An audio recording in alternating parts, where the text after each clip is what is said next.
แนะนำซื้อหน่อยซื้อมอมเฮ็ดเวียกน้ำหนองเจ้าอ่ะเฮ็ดเวียกน้ำนองค่อย มีคนรู้จักซื้อให้บัดนี่เฮ็ดเวียกอยู่ไสเซโปนเนาะซื้อมอมอายุจักปีสาวมอม67ประมาณนี้โอ้ยอยากไปเฮ็ดคลิปน้ำนี่ได้อยู่บ่ได้เป็นยังบ่ได้ตำหูกเนาะนี่โอ้ยเป็นซินเผาปรุงมังกรขายพื้นเท่าใดเนาะเอ้ยอันนี้พื้น500,000บ่ตัวนี้ปอดอันนี้คือเป็นเอกลักษณ์ของชนเผ่ามังกรเลยเนาะซินนี่เนาะโตเชื่อรักบ่นี่แหละผู้สาวในเขตชนบทชนลายจะบ่จักอันนี้ตัวเองเข้าโรงเรียนอยู่บ่ได้เข้าออกโรงเรียนแล้วออกโรงเรียนแล้วเอาออกโรงเรียนแล้วสิเอาผัวบ่คือออกสัตว์มีไฟเอามีไฟเอาเอง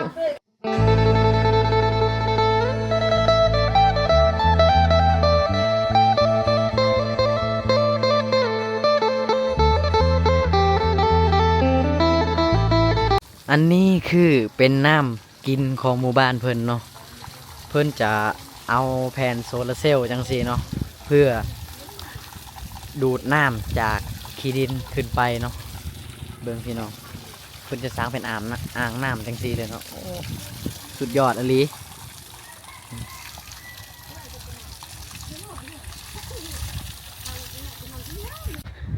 เฮือนซ่านของชนเผ่าบรูมังกรเนาะส่วนหลายจะเป็นเฮือนลังใหญ่จังสี่เลยพี่น้องเนาะโตเนาะผู้แบบมีเฮือนลังใหญ่กับมีอีหลีนะพี่น้องเนาะส่วนหน่อยเนาะที่สิมีเฮือนลังน้อยๆเนาะมองนี่เป็นมองจุดชมวิวของหมู่บ้านเพิ่นเลยพี่น้องพูน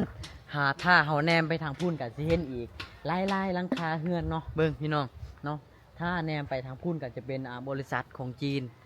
ที่สร้างตั้งอยู่ประเทศลาวเนาะเป็นโรงงานบดไม้โยคะหรือว่าไม้วิกเนาะนี่ถ้าเป็นเผ่าบรูมังกรเนาะต้องเห็นเขาเจ้าตำหูกเนาะนี่โอ้ยเป็นซินเผ่าบรูมังกรขายพื้นเท่าใดเนาะเอ้ยอันนี้พื้น500,000บ่ตัวนี้ปอดอันนี้คือเป็นเอกลักษณ์ของชนเผ่ามังกรเลยเนาะซินนี่เนาะโตมันขายแพงเลยพี่น้องเป็นซินแบบลายงามๆเป็นเอกลักษณ์ของเขาเจ้าเนาะพื้น500,000กับชิโตกอยู่ประมาณ800-900 บาทเนาะประมาณนั้นแหละพี่น้องเกือบพันเนาะแต่ว่าเพื่อสีสารแล้วนี่ก็ประมาณจังมือได้บ่เดือนหนึ่งประมาณเดือนหนึ่งเนาะสุดยอดพี่น้องถ้าได้สารซินเนี่ยต้องใส่เวลาว่างอีหลีเนาะเนาะคุณโตเบิ่งสินงามๆเลยพี่น้องมาFC ทุกท่านทุกคนถ้าผู้ใดอยากซื้อกะติดต่อบ่าวไทยบ้านนอกได้กะสิไปซื้อให้เนาะถ้าผู้ใดอยากได้แบบ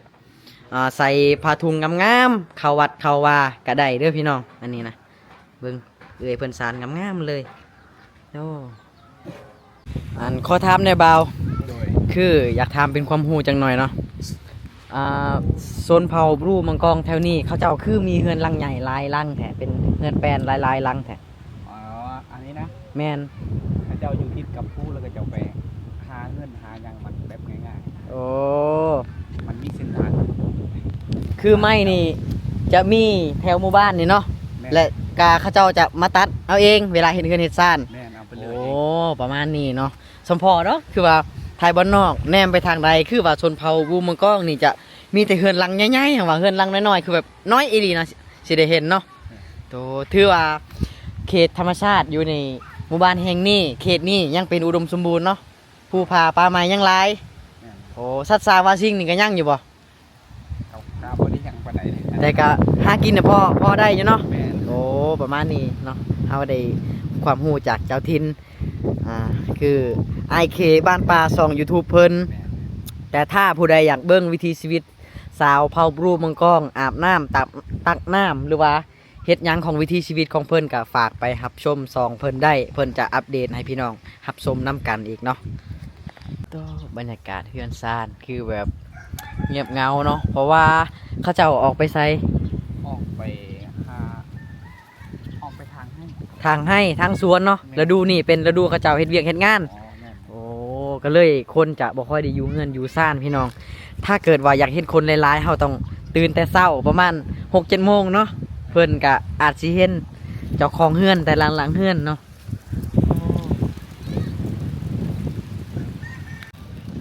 โอ้หมู่บ้านนี้บรรยากาศโคตรใดอีหลีเลยพี่น้องเป็นหมู่บ้านที่แบบติดภูเนาะแต่ว่าใจกลางหมู่บ้านเพิ่นน่ะเป็นทุ่งเพียงเลยพี่น้องเนาะอ๋อเบิ่งอันขอถามแหน่ทางน้ำที่เพิ่นสร้างไว้จังซี่น่ะ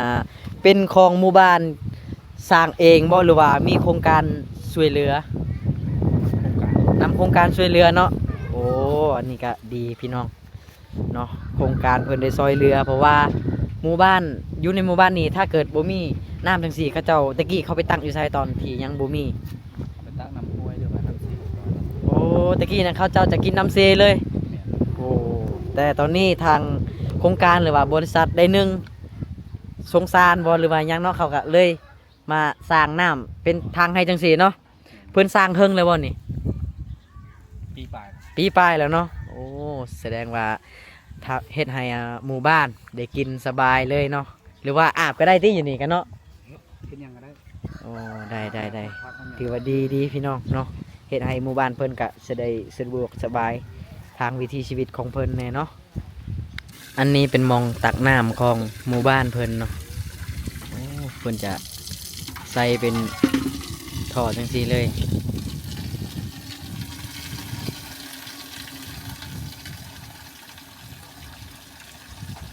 อันนี้คือหานคาอยู่ในเขตชนบทเนาะพี่น้อง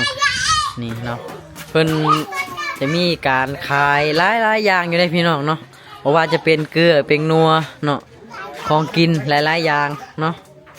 นี่โตหน่อขนมกันลายเนาะอันนี้คือปั๊มน้ำมันเนาะ เป็นปั๊มหลอดจังซี่เลยเวลาผู้ใดอยากใส่น้ำมันเนาะอยู่ในเขตนี้เนาะเพิ่นจะขายเป็นปั๊มหลอดจังซี่นี่ คือเราไปงานไปไรเบื่อทีละเราดำแล้วก็มือ หน้าเรามือขโมยเหรอว้าโอ้วันนี้คือผู้สาวเผาปรุงมังกร อย่าเยาเข้ามานี่นี่ใช่ไหมกันมา แต่ผู้สาวเคินกองจังหน่อย นี่แหละนี่เป็น เอาพี่เราดาวอันนี้ เป็นแค่ เอ้ยกันมา แล้วก็แหละก็ได้ปะ กันนี่เจ็ดจอยเลย ชื่อนั่นได้จ้ะฮะ เสื้อเลย อาเลอร์อ๋อสาวอาเลอร์จักปี้แหละสาวอาเลอร์เชื่อรักบ่ ด้านอายุ นี่แหละผู้สาวในเขตชนบทชนลายจะบ่จักอายุตัวเอง เข้าโรงเรียนอยู่บ่บ่ได้เข้าออกโรงเรียนแล้วออกโรงเรียนแล้ว โดย เอาออกโรงเรียนแล้วสิเอาผัวบ่ หมอ คือออกสัตว์ มีไฟเอา บ่มีไผเอาเองบ่มีไผเอาหรือเจ้าบ่อยากเอาเขาบ่มีไผเอา เจ้าได้ ผู้สาวบ่มีไผเอาผู้นี้ได้ซื้อยังนี่ ชิมห้าเดียว ปวดหมวกแน่บ่เห็นหนอดหน้าเลยโอ้ยเฮ็ดจังได๋จังสิได้คุยกันบัดนี้ ลมน้ำแน่เห็นกันได้มาแต่ไกลเลยน้องบ่าวเนาะ ใกล้บ่ใกล้เบิ่งตีนไปดูจำว่ามาแต่ทอนมันซะดอก อันซุมเจ้าอาบน้ำยามแรงอาบไปใส่อาบน้ำเซ โดย โอ้อาบน้ำเซ น้ำสุดท้าย ผู้สาวหลายเนาะในบ้านนี่เนาะมีแต่คนงามอีกเนาะโดยเฉพาะเจ้าเนาะ เชื่อเลยตาย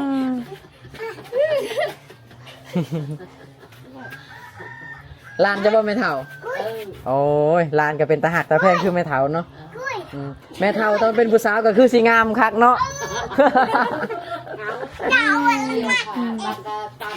ผู้สาวพาไปเลาะเบิ้งในบ้านจะไป งามงามเตะ พาไปเลาะลินเนี่ย งามเตะ ไป2 คนนี่ มีอยู่ใส่อีก นี่เลาะลินแถวนี้แหละ นี่เราเลาะเท่านี้ล่ะ ไปเดี๋ยวจะเอาเงินเติมบ้านให้ เจ้าอ้าวก็เอาลืมเลยเดี๋ยวผม สาวยังวะลืมเลยสาวยังสาวอะไรคือใส่หมวกไว้หนวดหนากันเลยกดในข้อหมวกฮะ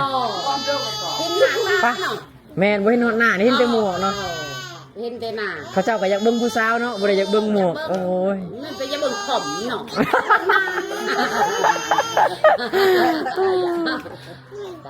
มัน ไปคนหมวกแน่พาเลาะหน่อยปะ มันจะเบิ่งหมวกได้เนี่ยจะเบิ่งหน้า แม่นถูกต้องแม่ตู้ ทางนี้บ่ เลาะโตบ่ได้เละเลยยังเบยตะเบยเลยทะเลบ่อ๋อเดี๋ยวถามในวิถีชีวิตชมเจ้าแต่ละมื้อนี่เฮ็ดหยัง ได้เฮ็ดหยังไม่จะกินกันนอน อ๋อแม่นบ่เอาอีนี้จะเว้าไปไสเมื่อกี้นี่ไปเวียกเฮ็ดหยังกวนมันบ่หรือว่าไปหยัง แม่น โอ้ทางให้อยู่บ่ชมเจ้ากะเฮ็ดให้แถวผู้นี่บ่ บางคนก็เฮ็ดบางคนก็บ่เฮ็ด ปีนี้ได้เฮ็ดกว้างบ่ปีนี้ บ่ได้ บ่ได้เฮ็ดเลย อ๋อ เฮ็ดให้เฮ็ดหน้า เฮ็ดหน้านํ แม่น มีคนซอยอยู่บ่ไปเฮ็ดหน้านี่ แบบคันบ่มีคนซ้อนสิจ้างเนาะ อ๋อว่าแต่หน้าเท่านี้มันเป็นหน้าโน่นบ่ บ่บางคนก็มีนะบางคนก็บ่ได้มี อ๋อคือเจ้ามีบ่หน้าโน่นก็ได้ บ่มี บ่มีเนาะ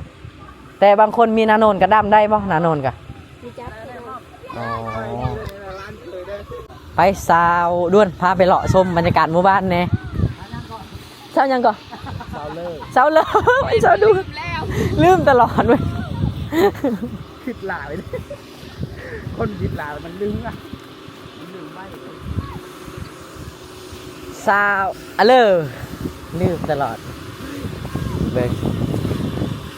โอ้เบิ่งเพิ่นกำลังอันพัดเข่าเนาะเพิ่นพัดข้าวเปลือกเนาะครับไปพุ่นยังมีหมู่บ้านคนบ่ไปพุ่น เพราะว่ามันเป็นหมู่บ้านแต่เขาเลาะเที่ยวที่หมู่บ้านราคาเรือนกระเดาอยู่ติดกันเป็นไงที่เนี่ยเพราะนั้นเป็นเดือนห้ากันใครก็ต้อง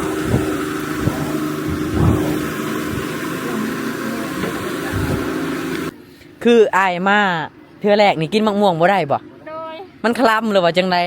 แม่มันขนาดนั้นเลย อ๋อเพิ่นบอกว่าคล้ำนะมาเทื่อเดียวกินมะม่วงบ่ได้เพิ่นว่า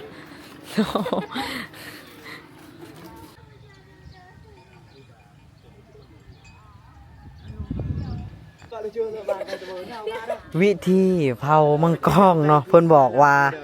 มาบ้านเพิ่นเทื่อแรกกินตำบักหุ่งก็บ่ได้กินอันมะม่วงก็บ่ได้เพิ่นว่าเฮ็ดหยังบ่ได้เลยมาเทื่อแรกเนาะต้องอีกมื้ออื่นเช้าจังสิเฮ็ดหยังได้เพิ่นว่า สรุปว่าสิเลาะอีกบ่ สิให้เจ้าพาไปเลาะและเลาะไปทางใดแน่อ๋ออีกไกลเติบบ่จากเฮาเลาะนี่ไปหาหัวใจของเจ้านะ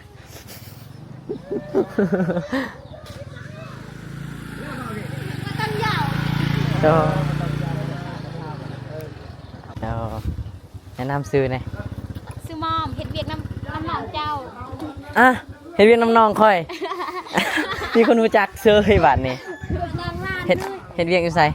เซโปน ใส่โปนเนาะซื้อมอม แม่น อายุจักปีสาวมอม 67ประมาณนี้ โอ้ยอยากไปเฮ็ดคลิปนำนี่ได้อยู่บ่ บ่ได้ เป็นยังบ่ได้ เป็นยังมีผู้บ่าวแล้ว พ่อโสด เอ้าคือบ่ได้ซะอันนี้คือพากันไปไสนี่ ไปบ่มือเพื่อปูเขน ภูแคน ย่าพอแล้ว ไผสิเอาผัวมื้ออื่นนี่บ่ นี่ โอ้เดี๋ยวไปตูดเบียร์น้ำเด้อมื้ออื่น บ่บอกเฮานำบ่ ตอนแรง บ่บอกเฮานำบ่ บอก คือบ่เห็น เอ้าไปเด้อมืออื่นเด้อ ตรงๆเลยเนาะยอมมาบอกตรงๆเพิ่นบอกครับบ่บอกตอนนี้เลยสองสาวเนาะสาวงามบ้านแจงทะแมะเดี๋ยวสำหรับคลิปนี้ก็ขอบใจน้องๆอันหมู่บ้านแกงทะแมะเนาะสาวยังก็แนะนำชื่อไหม อายอง อายองแล้วผู้หนึงเด้ ซาเลอ สาวอเลอร์แต่น้องๆเพิ่นกะสิบ่กล้าเข้ากองปันใดน้องเพิ่นอายเนาะกับว่าอายเนาะตอนนี้ชินกล้องเลยติเนาะ โอ้ยมื้ออื่นกะได้มีงานดองเนาะอยู่บ้านซุมเจ้าแม่นบ่ แม่ โอ้พี่น้องกะน้องๆเพิ่นกะต้อนรับเป็นอย่างดีเนาะแต่ว่าน้องๆอาจสิบ่ชินกองปันใดแต่สำหรับคลิปนี้กะขอบใจน้องๆที่พาอายเลาะเที่ยวบรรยากาศหมู่บ้านเด้อเดี๋ยวมื้อหน้าอายมาใหม่ได้ติ ได้ สิบ่พบกองติ บ่ คือใส่หมวกปิดหน้าปิดตา เฮ็ดจังไดจังสิได้คุยกันจังสิได้ไปนำกันบาดนี้ มาเถอะนาอีก เทื่อหน้าเนาะ ปิดก่อน โอ้เอาขอบใจน้องๆเด้อฝากบ๊ายบายแน่ โดย บ๊ายบายเด้อสาวย่องแล้วก็สาวเลอขอบใจเด้อขอถามเนี่ยสเปคผู้บ่าวมาจีบน้องๆนี่ เอาประมาณใด แบบใดก็ได้ แบบใดก็ได้ แม่นบ่ แม่น คือจังเบาโกยนี่พ่อคุยพ่อจีบได้อยู่บ่ประมาณนี้ ได้ ได้บ่บ่ติติ มันบ่เกี่ยวเรื่องหน้าตา บ่เกี่ยวกับหน้าตา หักกันที่ใจ หากันที่ใจ อยู่ร่วมกันแล้วมีความสุข อ๋ กันแล้ว อเป็นความคิดที่ดีเนาะน้องย่องสมเสยให้ตัวเองนี่ดู อันน้องอะเลอเด้เอาผู้บ่าวประมาณใดจีบได้นี่ เอาเบิด แบบฮึกๆจังหน่อยบ่เอาว่าแบบมีกล้ามเอาบ่ โอ้นี่จะหยอกโหน้องๆนี่แหละเนาะสีผ้ากันไปไซบัดนี้เบาโอเค สี่พากลับไปบันนาหัวน้ นาหัวน้ำเนาะ ำเนี่ย กะจักลักก็จากบ้านนี่ไป5บ้านหัวหน้ายังบ้านยังก็ นาหัวน้ นาหัวน้ำอีกประมาณจักลักจังสิหอดบ้านพูนเฮาไปนี่ ำ2 ลัก 2ลักเนาะ เนี่ย 2ลักนี่คือหอดบ้านนาหัวน้ำเลย โอเค โอ้มีอยู่บ่ผู้ชายผู้สาวก็ได้ นี่คือกันเลย พอได้มีบ่ แม่นมี อื หลาย มโอเคเนาะเพิ่นกะพาไปเบิ่งผู้สาวอีกเนาะเบิ่งพี่น้องผู้สาวนี่เพิ่นจะฮู้จักหลายเลยพี่น้อง แต่ว่าผู้สาวบ่ฮู้จักเจ้าจักคนเนาะ มีแต่ฮู้จักเขาแต่เขาบ่ฮู้จักเฮาเนาะโอ้ ผู้จักเขาลายแต่ว่า เออ เขาไม่ได้ผู้จักเขา แม่นถูกต้องเลยเนาะโอ้เนาะยอมรับว่าวิธีชีวิตแถวนี้ดีเนาะบรรยากาศดีน่าอยู่และก็น่าเที่ยวเนาะเป็นอีกแห่งหนึ่งของหมู่บ้านอยู่แคมป์เสบางเฮียงเนาะว่าแต่เบาเวลาฝนตกน้ำท่วมหอดบ่พี่ ฮอด หอดเนาะ แม่น โอ้หอดเพิ่นว่า ในช่วงปี2020กับฮอดนี้ 2,000หอดน้ำหอดหมู่บ้านนี่เลย แม่น รายการเขาเจ้าก็ได้ย้ายบ่ แม่น หรือว่าต้องได้เก็บเครื่องเก็บของเนาะถ้าเกิดน้ำ แม่น มาหลายเนาะโอ้โหพี่น้องหมู่บ้านนี้เพิ่นอยู่สูงอีหลีเนาะจากแคมป์น้ำแต่ว่าน้ำท่วมเพิ่นว่าต้องหอดเนาะจุดนี้ตอนนี้เฮาก็สิได้เดินทางอีกไปอีก หมู่บ้านหนึ่งเนาะเบิ่งโตเพิ่นเอาปืนพ้อกันอีกแล้วเนาะ